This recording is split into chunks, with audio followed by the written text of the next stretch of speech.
Elles essayent chacune à leur manière sur le plateau du 23h, que ce soit le climat justement, mais encore la prédation, la forêt, des individus décident d'agir.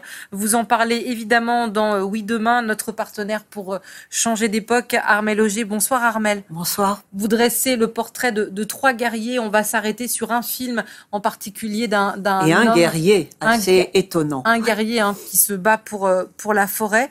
Et face à vous, une autre guerrière, je me permets de vous baptiser ainsi, Vanessa Escalante. Vous êtes cinéaste et documentariste et vous êtes fait la porte-parole des aborigènes. Vous signez Ma peau d'un autre monde, voyage initiatique en terre aborigène.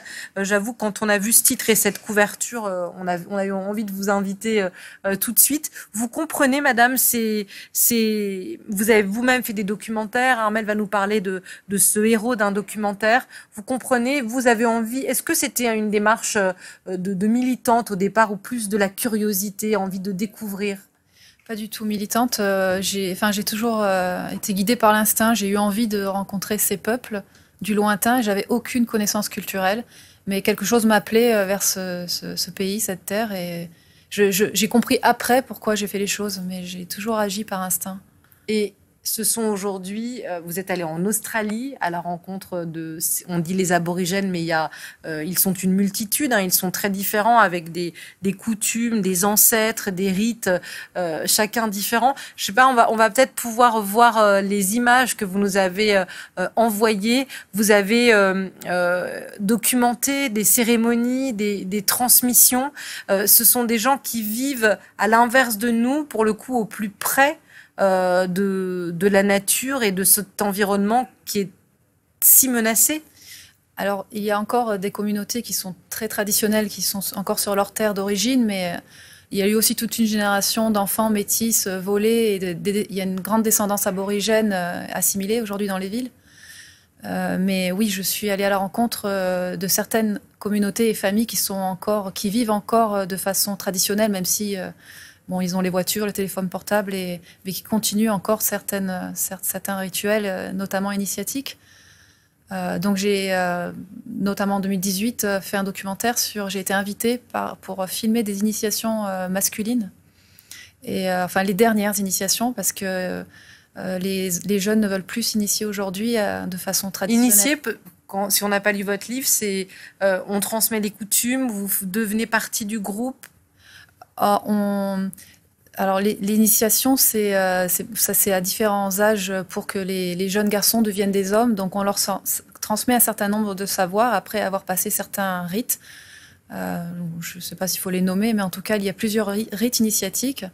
Et à travers ces rites, ils reçoivent des chants, des danses qui ont parfois des millénaires. Et des fois, certains chants sont dans des langues qui n'existent plus aujourd'hui. Alors, un autre documentaire, un film en noir et vert, dites-vous, dans Oui Demain. Qui s'appelle Wood. Qui s'appelle Wood, avec un nom presque aristocrate. Alexander von Bismarck, voilà. Qui s'est levé pour le coup pour défendre. Ah oui, et alors lui, il y va, il va au front.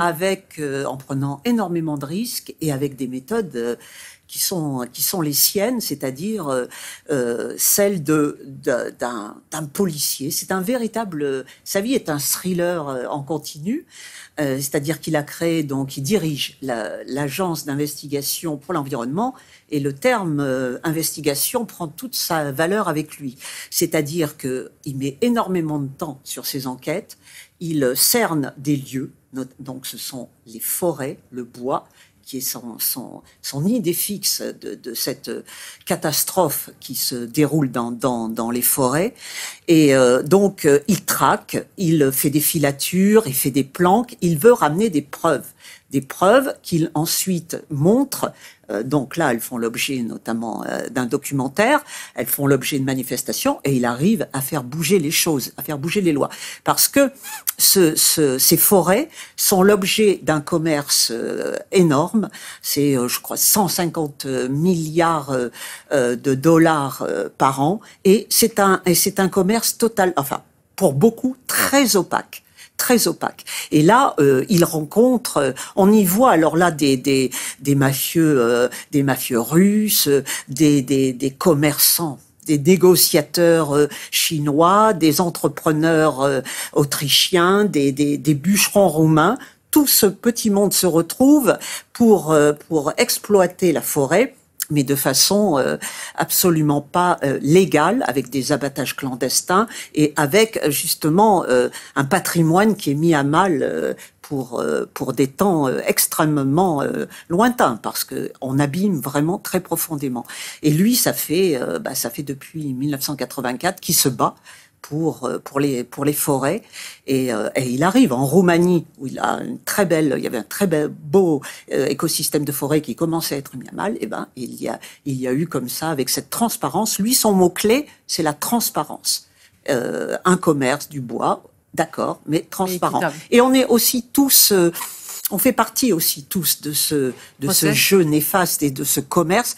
Nous, les consommateurs, en n'étant pas assez à vif sur la traçabilité du bois que l'on achète sous forme diverses, de meubles, etc. Donc, et tout ça, Armelle, on le dit quand même, c'est Oui Demain est partenaire avec le FIPADOC, oui. Et ces films, c'était là, festival du documentaire à Biarritz, était présenté. Et ce film était là, il y a 3 femmes qui ont réalisé ce film, donc avec au centre, en suivant Alexander von Bismarck.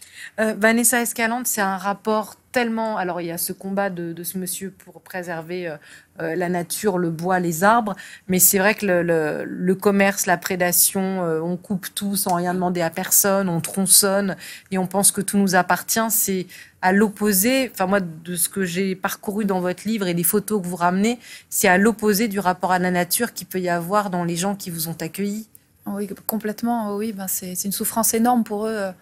En fait, la base de leur culture, c'est d'être attachés à la terre de naissance. Donc pendant toute l'ère de la colonisation, on les a déplacés pour justement casser le lien avec cette spiritualité qui les liait à leur terre. Et eux, la famille s'étend aussi aux animaux, aux arbres, à l'environnement. Tout est vivant, tout a un esprit. Donc ils incluent des éléments de la nature dans leur famille, comme oncles, tantes, frères, sœurs. Enfin, ils ont un lien de parenté. Donc, et effectivement, là-bas, ils souffrent aussi de l'extension des compagnies minières, de la fracture hydraulique qui pollue l'eau, et l'eau extrêmement importante aussi, parce que c'est le miroir qui permet aux esprits enfants de rentrer dans le corps de leur mère. Donc, si on pollue l'eau, il n'y aura plus de vie, il n'y aura plus d'enfants, en fait. Enfin, c'est ce que une aborigène m'a transmis du Kimberley, bien sûr, c'est pas tout le monde. Parce que, comme vous le disiez tout à l'heure, il y a eu entre 400 et 700 nations aborigènes. Maintenant, je ne sais pas exactement combien, mais voilà, elles sont tous différentes et ont tous des protocoles et des codes et une culture différente, mais toujours basées sur la cosmogonie du temps du rêve. La woke culture, alors vous me regardez avec des grands yeux, c'est un terme qui nous vient des États-Unis. Et beaucoup de communautés s'en emparent en disant que pour l'esclavage, par exemple, les Noirs d'Afrique qui sont arrivés aux États-Unis, leur passé, leurs racines ont été effacées. Et je trouvais que ça résonnait avec une autre revendication des aborigènes, c'est que quand les colons britanniques ou autres sont arrivés en Australie, une autre époque a commencé et ce qui avait été avant n'avait pas existé. Ils se battent aussi pour ça, pour dire il y a des face-à-face dans vos documentaires où on dit vous êtes chez nous, vous n'avez pas le droit d'être là, parce que nous, c'est notre terre et on était là avant. Et on a tenté de les effacer. Je ne sais pas si les aborigènes s'emparent de la woke culture, mais ça pourrait coller à leurs revendications. Il y a le mouvement Black Lives Matter qui est très fort chez les descendants d'aborigènes assimilés sur les familles des générations volées.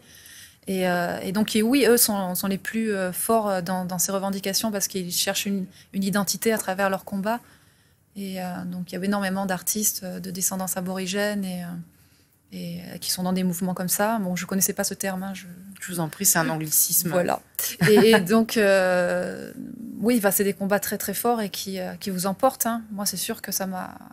J'étais pas militante à la base et puis je me suis laissée complètement immerger dans cette histoire parce que quelque part, j'avais certainement aussi une quête identitaire à ma façon. Et donc, j'avais quelque chose que je cherchais aussi, c'est des racines. Donc voilà, ces gens m'ont apporté cette puissance des origines.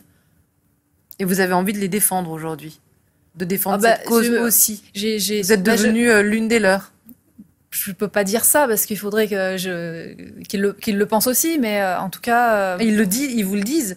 Dans un des extraits qu'on a reçus, ils vous le disent. Ils vous disent si je te laisse filmer là aujourd'hui, c'est parce que tu es une des nôtres. Merci d'enregistrer et de témoigner de ce qu'on vit, et du coup tu fais partie de notre communauté. Il y a toujours une pudeur parce que c'est pas ma culture, et j'ai un énorme respect pour eux, mais c'est vrai que je me sens proche.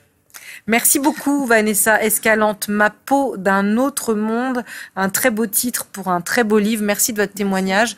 Et voilà, ça fait du bien de partir un peu en Australie à la rencontre des aborigènes dans un journal. Ce rapport à la nature, dans un journal tellement fort et premier, et qu'on recherche tous dans nos et qu'on recherche dans Oui Demain perpétuellement. Voilà, qu'on essaye. Merci beaucoup Armelle Auger pour ces combattants de l'environnement. On renvoie au documentaire Wood, Game Changer Undercover, comment changer la donne en sous-main, qui suit Alexandre von Bismarck.